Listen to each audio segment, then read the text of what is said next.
ಅಮ್ಮ ನಿಮಗೂ ಸರ್ ನಿಮಗೂ ಪ್ರೀತಿ ಅನ್ನೋ ಹೆಸರು ಕೇಳಿದ ತಕ್ಷಣ ನಿಮಗೇನು ಜ್ಞಾಪನ ಆಗುತ್ತೆ? ಯಾವ ಚಿತ್ರಣಗಳು ಬರುತ್ತೆ? ಈಗ ನೇಮ್ ಅಂತ ತುಂಬ ಇದೆ. ಬರ್ತಿಂದ ಅಪ್ ಟು ಟುಡೇ ಪ್ರತಿಯೊಂದು ಅವ್ರ ನೇಮ್ ಬಂದ ಹೆಸರೇನೆ ಪ್ರೀತಿ.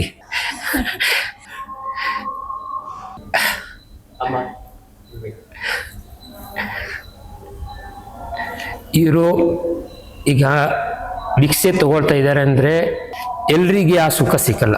ಈಗ 1000 ಜನದಲ್ಲಿ ಒಬ್ರು ಆ ತರದ ಡಿಸಿಷನ್ ತಗೊಳ್ತಾರೆ ಅಂದ್ರೆ ಈ ನಮ್ಮ ಕಲ್ಲಿ ಭಿಕ್ಷೆ ತಗೊಳ್ತಾರೋ ತಂದೆ ತಾಯಿಗೆ ರತ್ನ ಕುಕ್ಷಿ ತಾಯಿ ಮತ್ತೆ ರತ್ನ ಕುಕ್ಷಿ ಅಮ್ಮ ಅಂತ ಹೇಳ್ತಾರೆ. ಇವ್ರು ಈ ಡಿಸಿಷನ್ ಇಂದ ನಮ್ಗೆ ಈ ತರದ ಅಭಿಮಾನ ಸಿಕ್ಕಿದೆ. ಈಗ ಯಾವ ಊರಿಗೆ ಹೋದ್ರೂ ರತ್ನ ಕುಕ್ಷಿ ತಂದೆ ರತ್ನ ಕುಕ್ಷಿ ತಾಯಿ ಅಂತ ಕರೀತಾರೆ.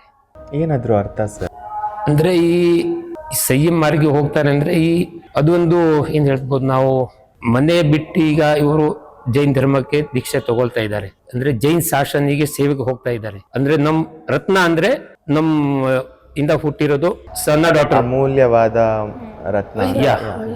ಅದು ನಾವು ಸಮಾಜಿಗೆ ಕೊಡ್ತಾ ಇದೀವಿ, ಜೈನ್ ಶಾಸನಿಗೆ ಕೊಡ್ತಾ ಇದೀವಿ ಅಂತ ಅದೊಂದು. ಕುಕ್ಷಿ ಅಂದ್ರೆ ಇವರು ಇಂದ ಹುಟ್ಟಿರೋ